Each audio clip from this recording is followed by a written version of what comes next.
tapi kita juga yang mencelah. Dalam masa yang sama saya dapat bisikan daripada ahli yang lain, speaker tolong jaga masa.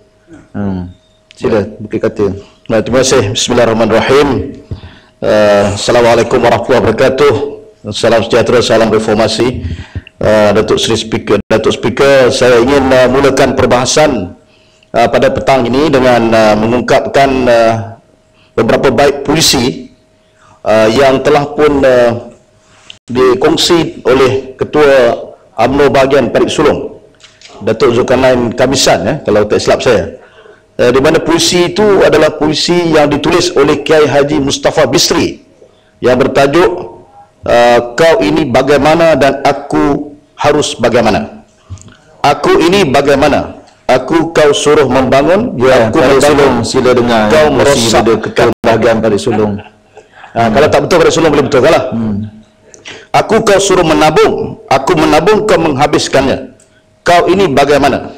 Kau suruh aku jujur kau tipu aku. Kau suruh aku sabar kau pijak tengkukku. Sejak ni puisi ni panjang, saya tak mau habiskan masa dengan kata tujukan kepada siapa? Ahli Parlimen Parit Sulong? Kepada saya, mengikut apa tafsiran dan telahan saya, puisi ini mungkin ditujukan kepada Yang Amat Bawa Pekan. Kerana kita maklum bahawa Johor berlaku pergolakan politik. Tuan Ketua, ya, Parit Sulong bangun. nanti saya pun nak masuk program pertama ni. Saya celah juga. Tuan Speaker, ni apa ini cerita hari ni? Mana ada macam ni? Dia buat spekulasi, masukkan apa yang didiskus dalam mesyuarat tu, dia tak hadir sama pun. Dia bukan orang UMNO pun. Macam mana ni pembangkang sibuk nak masuk kaki dia pun kat dalam urusan kami peringkat bahagian. Jadi tak boleh nak buat tuduhan-tuduhan seperti begitu. Bukit Katil, sebab saya tengok Bukit Katil walaupun berdiri pun saya pun tak perasan juga, tengok macam duduk juga. Itulah yang saya Tapi ini dewan ni, tarik balik ni. Ni Bukit Katil. Tapi kalau Parit Sulong berdiri sama sebelah dengan Bukit Katil, saya ingat sama tinggi. Saya tinggi sikit. Tak apalah kalau itu tujuannya untuk ni, saya tarik baliklah. Cuba sajak itu penting untuk dihayati. Kerana tak ramai ahli politik ini yang berminat dengan Mustafa Bisri, satu tokoh ulama dan Datuk Ulama, yang antara puisi-puisi lain adalah bertajuk Emblem, menceritakan tentang korupsi, rasuah dan penyelewengan. Saya fikir ini satu perkara yang cukup baik, dan insyaAllah kita akan cuba bincang agar keadaan Selangor nanti boleh bawa Mustafa Bisri dan bawa ke sini dan memperkenalkan kepada ahli politik di sini. Tuan dan Ketua, Malaysia pada hari ini berhadapan dengan cabaran besar di dalam bidang ekonomi. Ini hakikat yang mesti kita akui. Hanya dengan mengakui realiti masalah yang dihadapi, kita boleh mencari jalan penyelesaian yang terbaik. Kegagalan berlaku jujur dalam menanggapi masalah, atau lebih parah keengganan untuk mengakui kewujudan masalah itu dengan harapan ia akan berlalu, bakal menjerumuskan kita ke dalam jurang masalah yang lebih parah. Pembentangan belanjawan 2016 yang lalu menjadi bukti bahawa Menteri Kewangan dan juga Perdana Menteri sekarang ini menghidapi dengan izin Datuk Speaker denial syndrome. Simptom lain beliau menderita penyakit ini adalah pendekatan beliau menangani malapetaka dan bencana 1MDB. Sekadar membuat pengumuman ia akan diselesaikan dalam tempoh 6 bulan, dan kemudiannya 6 bulan lagi tanpa sebarang perancangan yang teratur adalah semata-mata taktik melengah-lengahkan atau dengan izin Untuk Speaker buying time, yang akhirnya akan memaksa negara dan rakyat menanggung beban yang semakin hari semakin besar. Saya dengan ini mengulangi kesaan Yang Berhormat Pak Guh agar Yang Amat Bawa Pekan meletakkan jawatan sebagai pengurusi lembaga penasihat dengan MDB. Ini akan membolehkan satu siasatan yang bebas dilaksanakan bagi mengenal pasti dan mengambil tindakan terhadap mereka yang melakukan kesalahan, dan seterusnya merangka satu pelan penyelesaian yang menyeluruh terhadap isu ini. Semua ini tidak seharusnya dilakukan di dalam bilik-bilik mesyuarat tertutup atau kapal-kapal layar mewah dan dirahsiakan daripada pengetahuan Dewan yang mulia ini dan rakyat seluruhnya. Rakyat mempunyai hak sepenuhnya untuk mengetahui keadaan sebenar, kerana duit rakyat yang digunakan untuk this crazy adventure dengan izin yang dinamakan 1MDB ini, dan rakyat juga yang akan menanggung beban hutangnya nanti. Oleh demikian, sebarang tindakan untuk merahsiakan perkembangan siasatan ini harus dihentikan, termasuk tidak meneruskan pelaksanaan sumpah kerahsiaan di dalam jawatan kuasa kira-kira wang negara. Keengganan bersikap telus dalam hal 1MDB ini, Datuk Speaker, telah merobek keyakinan terhadap ekonomi Malaysia sekaligus menyebabkan kejatuhan nilai ringgit dan terus menjerut kehidupan rakyat. Rasuah mempunyai kesan yang besar terhadap ekonomi dan kewangan negara. Ada kos yang terpaksa ditanggung. Perbelanjaan besar berbilion-bilion ringgit membuka luas ruang untuk pelakuan rasuah dan salah guna kuasa. Saya nak memetik laporan Center for Strategic and International Studies on Prosperity and Development bertajuk The Cost of Corruption, Strategies for Ending Attacks on Private Sector-Led Growth. Disebut bahawa bagaimana ekonomi negara membangun terkesan berikutan cost of corruption ini. Dengan izin, The Control Risk Group ini menyebut bahawa negara membangun seperti Malaysia kehilangan hampir $1 trilion berikutan fraud, corruption and shady business transactions, peningkatan 13.7% daripada tahun 2010.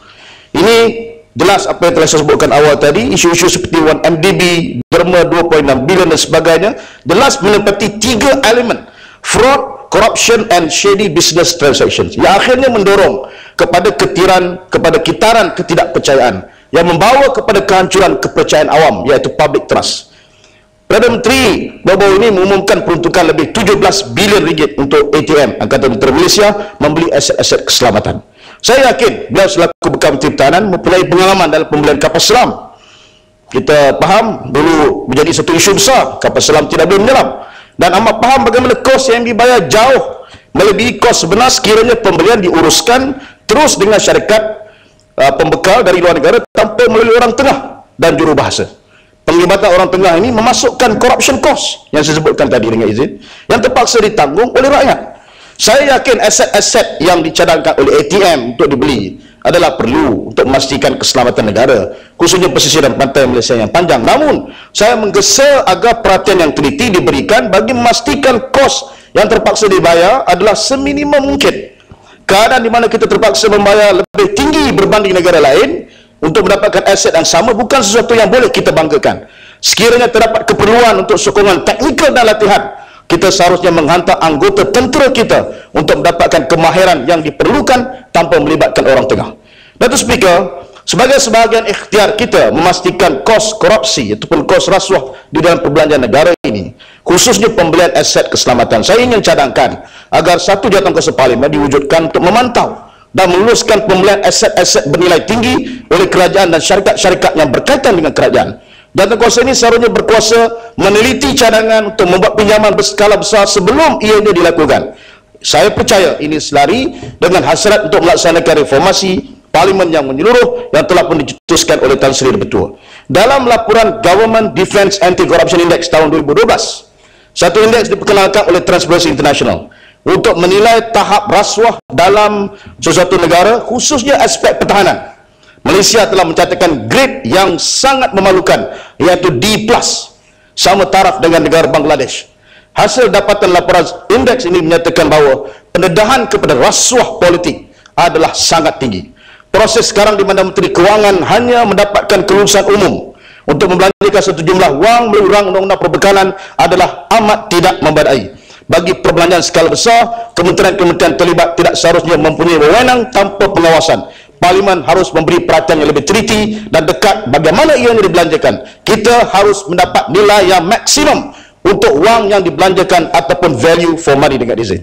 Alasan kerahsiaan dan keselamatan tidak seharusnya terus diperalatkan sebagai alasan untuk melindungi amalan komisen dan korupsi. Datuk Yang Dipertua, kejatuhan harga minyak pasaran dunia memberi kesan yang serius terhadap negara-negara pengeluar minyak seperti Malaysia. Kita tidak lagi menikmati zaman mewah yang dibiayai oleh dividen besar Petronas. Meski kita gagal berjimat cermat di zaman senang sebagai persiapan untuk zaman sukar, tidak bermakna kita boleh terus berbelanja besar di bidang-bidang yang tidak sewajarnya. Yang berhormat Ketua Belut, tidak ada Dewan, tapi saya membaca Twitternya mengatakan bahawa Datuk Seri Anwar Ibrahim adalah masa lalu. Tapi saya ingin ingatkan Dewan yang mulia ini bahawa selaku Menteri Kewangan, bekas Menteri Kewangan, Datuk Seri Anwar telah membentangkan belanjawan lebihan tahun demi tahun. Belanjawan lebihan tahun demi tahun. Ini tidak pernah sekalipun diulangi oleh 3 Perdana Menteri yang menjadi Menteri Kewangan selepas beliau. Janji demi janji untuk membentangkan belanjawan berimbang dilakukan, tetapi sudah 18 tahun janji tidak ditepati. Justru saya ingin ingatkan ahli parlimen di sebelah sana, jangan sombong dan takbur. Ambil pengajaran daripada sejarah, kerana Datuk Seri Anwar dalam rangka belanjawan lebihan mengambil iktibar daripada sejarah untuk berjimat cermat ketika senang sebagai persiapan menghadapi masa depan yang sukar. Beliau mengungkapkan kisah pengurusan ekonomi Nabi Yusuf seperti mana yang dirakamkan dalam Al-Quran semasa membentangkan belanjawan. Bukankah beliau melihat kepada sejarah untuk membuat keputusan semasa dan perancangan masa depan? Justru jangan kita buta sejarah, kerana seharusnya dijadikan panduan untuk memandu kita di masa-masa hadapan, termasuk masa sukar sekarang ini. Ternyata bakat dan kemampuan beliau dihalang dengan fitnah jahat. Untuk apa? Semata-mata untuk membolehkan mereka yang kurang berbakat tetapi mempunyai nafsu politik yang besar dan puas meraih kuasa. Akibatnya negara menanggung kerugian. Saya punya keyakinan penuh, Datuk Speaker, sekiranya Datuk Seri Anwar Ibrahim adalah Menteri Kewangan, beliau tidak akan membiarkan 1MDB menanggung hutang 42 bilion ringgit dan mengheret ekonomi negara kepada kegawatan. Saya percaya sekiranya beliau diberi kepercayaan untuk menguruskan ekonomi Malaysia sekali lagi, pendekatan berprinsip dan terbuka beliau akan mampu menyelesaikan masalah yang kita hadapi akibat kerakusan 1MDB ini. Tetapi yang amat bawa pekan menjadi pendekatan yang ternyata berbeza. Beliau menyorok dan berahsia dengan harapan 6 bulan lagi masalah akan selesai. Bagaimana mungkin beliau mencari jalan penyelesaian, sedangkan keputusan untuk mengemukakan saman terhadap Wall Street Journal masih belum bertemu hari Selasa yang dimaksudkan. Saman terhadap Tun Leong Sik juga masih difikir-fikirkan. Kegagalan untuk buat keputusan ini adalah kelemahan yang menyebabkan beliau tidak sesuai menjadi Perdana Menteri. Oleh kerana itu saya menggesa Dewan ini, saya menggesa Datuk Speaker agar disegerakan usul yang berhormat Ketua Pembangkang, agar dilakukan undi tidak percaya untuk menguji sama ada pekan mendapat sokongan majoriti Dewan yang mulia untuk terus menjadi Perdana Menteri. Datuk Speaker, Yang Berhormat Menteri Kewangan mengangkat tema mensejahterakan rakyat. Tapi kita lihat yang sejahtera ialah Jabatan Perdana Menteri yang mendapat peruntukan terbesar lebih 20 bilion. Tindakan mewujudkan kerajaan dalam kerajaan sebegini adalah sama sekali tidak sihat. Kenapa dipusatkan aktiviti-aktiviti utama dalam JPM? Justru apa guna menteri-menteri yang lain? Takkan menteri jaga tiang saja, Datuk Speaker? Tambahan pula, kementerian yang dipotong peruntukan seperti misalnya Kementerian Pertanian Tinggi yang begitu penting kepada pembangunan negara. Perumahan dan pengangkutan awam menjadi tema besar yang diulang-ulang dalam belanjawan sejak beberapa tahun kebelakangan ini. Kita dengar tadi ahli parlimen juga daripada Barisan Nasional mengungkapkan masalah yang sama, isu yang sama, perumahan dan pengangkutan awam. Ya, Sungai Petani bangun. Ia seolah-olah menjadi kerajaan prihatin terhadap kepulan dan kesejahteraan rakyat. Tapi pada hemat saya, dua tema ini diangkat sebagai tema utama hanya semata-mata meletakkan seolah-olah kerajaan prihatin, tapi sebenarnya adalah ada udang di sebalik mi. Silakan, Sekretari Petani. Terima kasih, Datuk Speaker. Saya nak tanya KKT, sedakah KKT bahawa negara jiran kita walaupun ramai yang tak suka, tetapi saya nak buat contoh bahawa dalam negara jiran kita classroom, budak-budak murid-murid di classroom hanya 25 orang dan ada satu sesi dan bilik kelas darjah mereka mempunyai aircon. Mereka masuk pagi, balik petang, tetapi ada aircon. Sedangkan di Sungai Petani saya tak tahu tempat lain, Sabah Sarawak saya tak tahu. Tapi di Sungai Petani ada yang kelasnya sampai 48 orang, kipas tidak berjalan, pelajar belajar dalam keadaan yang amat panas. Sudahkah kata tentang ini? Terima kasih. Saya membaca banyak maklumat ataupun laporan tentang perkara ini memang cukup memalukan. Kita akan jadi negara maju pada tahun 2020. Tapi sekarang ini seperti mana yang dimaklumkan oleh ahli parlimen daripada Sabah dan Sarawak khususnya, kita masih lagi berhadapan dengan masalah prasarana yang cukup memalukan. Jadi saya fikir perkara ini bukan satu retorik politik, tapi mesti dilakukan reformasi dan perubahan. Sebahagian daripada saya minta ucapan atau pandangan Sekretari menjadi sebahagian daripada ucapan saya. Seterusnya saya nak tempuh kepada rumah mampu bilik. Pembinaan rumah mampu bilik dengan harga sehingga setengah juta menimbulkan persoalan mampu dimiliki oleh siapa. Apakah yang mampu milik kepada keluarga dengan pendapatan bulanan RM5,000? Saya menyokong pandangan agar tumpuan diberikan kerajaan kepada penyediaan rumah kos rendah. Kerajaan tidak perlu bersaing dengan pemaju-pemaju swasta untuk bina rumah berharga melebihi RM250,000. Kerajaan seharusnya beri tumpuan yang serius kepada penyediaan rumah secukupnya untuk golongan berpendapatan rendah dan sederhana. Pada masa yang sama memberikan ruang kepada pemaju swasta memenuhi keperluan perumahan golongan berpendapatan tinggi. Kerajaan seharusnya bertindak sebagai pengawas bagi memastikan tidak berlaku aktiviti spekulasi dan mengaut untung berlebihan. Kerajaan juga bertanggungjawab memastikan pembeli tidak tertipu akibat projek terbengkalai dan sebagainya. Saya ingin minta supaya kerajaan teruskan ikhtiar untuk memastikan perumahan ini benar-benar diselesaikan. Saya nak ambil satu saja fakta yang saya ada di tangan saya tentang permintaan terhadap perumahan prima. Permintaan seperti mana dimaklumkan di dalam media baru-baru ini terhadap perumahan prima saja adalah 1.016.000 rumah permintaan. Manakala penawaran terhadap perumahan mampu milik melalui bajet yang dibentangkan adalah dianggarkan berjumlah 346,000 unit. Jadi kalau kita kira begitu, amat jauh tersasar rumah yang sepatutnya dibina oleh kerajaan dalam bajet ini. Dan kita lihat dari jumlah pembina rumah mampu milik prima sahaja dari 2016 hingga 2018 adalah tidak dapat mensejahterakan rakyat Malaysia secara keseluruhan. Kerana jumlah perumahan mampu milik yang dibina tersebut adalah mewakili 34% atau 1.016 juta orang adalah jelas permintaan adalah melebihi penawaran dan tidak malah melepasi 50% sasaran. Sebab itu saya minta juga kerajaan campur tangan. Misalnya kaji sendiri oleh Wahdah, kadar penolakan pinjaman perumahan sangat tinggi, 29 hingga 35%.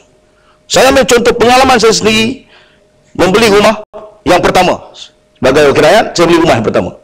Buat perjanjian. Sebelum buat perjanjian, berjumpa dengan lembaga penilaian untuk menilai rumah. Lembaga penilai memberitahu kena buat perjanjian dahulu, barulah boleh menilai.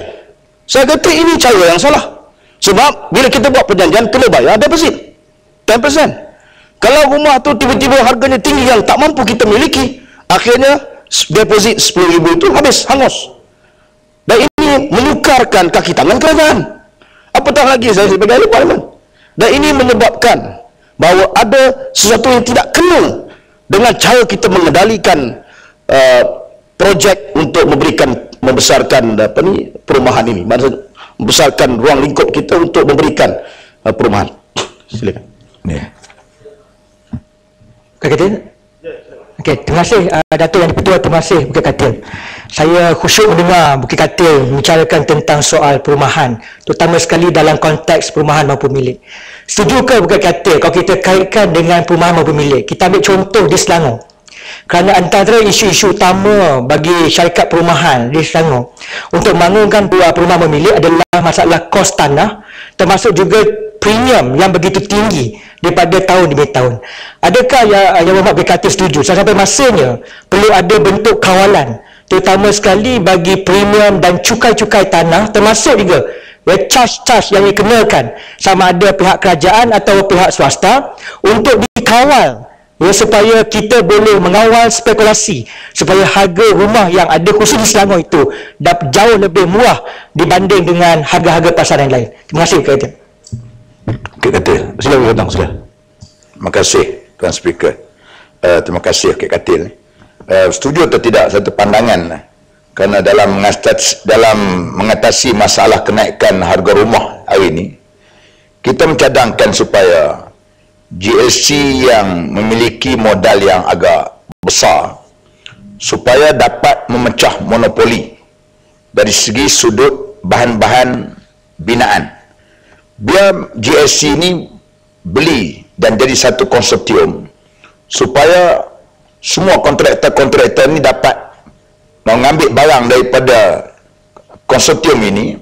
Secara tak langsung kita akan dapat memecah monopoli bahan binaan ini, dengan harapan supaya harga rumah dapat dikawal, terutama kepada golongan B40 yang kita bincang, yang berada di bandar-bandar besar pada hari ini yang mengalami masalah untuk membeli harga rumah.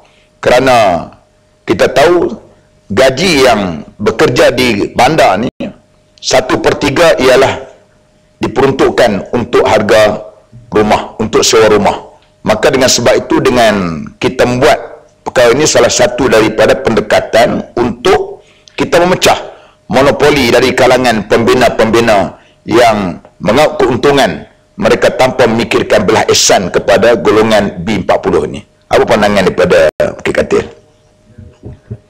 Baik, Datuk Speaker, 5 minit ni. Boleh kurang, baik. pandangan Kuala Selangor, pandangan kegiatan, saya fikir ada pro and cons ya. Sebab tu saya cadangkan tadi agar ada suatu tindakan susulan yang lebih komprehensif, agar kerajaan dalam hal ini sepatutnya berjiwa besar dan memanggil kedua-dua pihak, pembangkang dan juga kerajaan, untuk bersama-sama menangani permasalahan rumah ini. Kerana kalau kita bercakap tentang kesejahteraan rakyat tetapi tidak boleh unjurkan program perumahan yang baik, maka tak ada gunanya kita berretorik tentang kesejahteraan rakyat.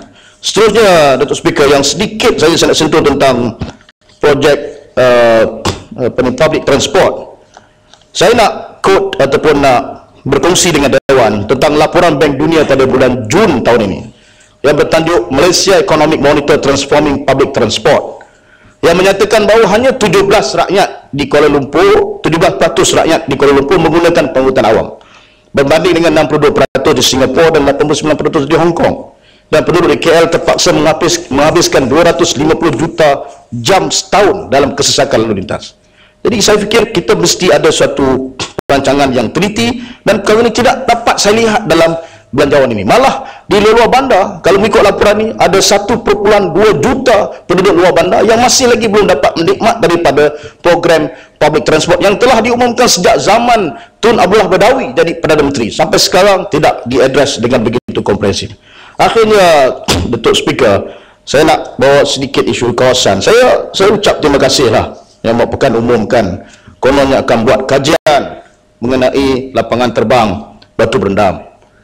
Saya nak maklumkan kepada Dewan, lapangan terbang Batu Berendam ni, saya percaya ahli Parlimen Tangga Batu pun ada dalam Dewan ini, dia boleh confirmkan. Kita belanja 300 juta ringgit untuk pelebaran dan pembesaran lapangan terbang ini. Tetapi selepas belanja 300 juta, ada 2 saja pesawat yang mendarat setiap hari, berbanding dengan Kelantan, Kota Baru. Sekarang ni kita nak kaji lagi, nak kaji apa lagi? Saya nak fikir kadang-kadang it doesn't make sense dengan izin, Datuk Speaker. Dan saya baca dalam Facebook Ketua Menteri umumkan baru-baru ni akan ada satu lagi lapangan terbang baru di Melaka. Melaka negeri kecil, tapi ada 2 lapangan terbang. Ada satu lagi di Sungai Rambai untuk yang kecilnya. Saya kata kita nak jadi, yalah bagus-bagus betul lah, tapi untuk siapa? At the expense of people money. Itu masalah yang besar yang saya ingin. Sebab itu saya katakan tidak ada priority, tidak ada keutamaan dalam perbelanjaan ini. Kalau prioritinya, keutamaannya adalah untuk rakyat, maka seharusnya kita kemukakan apa keutamaan untuk rakyat. Baik, saya nak tutup dengan derma 2.6 bilion. 3 soalan saya nak utarakan kepada Kementerian Keuangan. Pertama, adakah 2.6 bilion ini dianggap halal? Adakah dia telah melepasi indeks syariah seperti mana itu oleh kerajaan? Sebab kalau dianggap halal, maka dia dianggap remittance, justru tertaluk kepada cukai sebanyak 25%. Persoalannya, adakah PM bayar cukai? 25%. Ya? Sekiranya tidak bayar, maka telah melakukan kesalahan mengelakkan cukai. Hukuman dia penjara. Kalau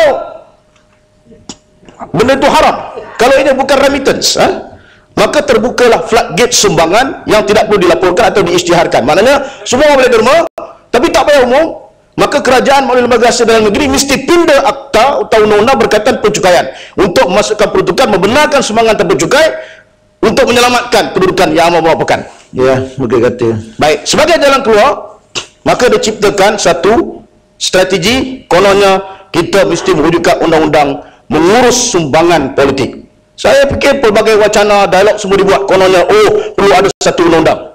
Boleh tanya pembangkang setuju tidak? Jangan tanya kita setuju tidak, tanya yang merupakan. Dia setuju tidak nak buat undang-undang ni? Takut dia pun nak lari daripada undang-undang ni. Sebab itu pada saya, Datuk Speaker, kenapa rakan-rakan agak emosi dan merasa dengan penuh sentimen menolak belanjawan ini? Kerana kita merasakan kerajaan main-main dalam isu belanjawan untuk rakyat ini. Dan kita tahu pengumuman itu hanyalah omongan kosong dan retorik, dan kalau kita boleh quantify secara detail dari segi pembelanjaannya, ianya tidak munasabah langsung, dan sesuailah belanjawan ini dibakus sampahkan dan tidak perlu dilayan dan mesti ditolak oleh semua ahli parlimen. Sekian, terima kasih Datuk Speaker. Ya.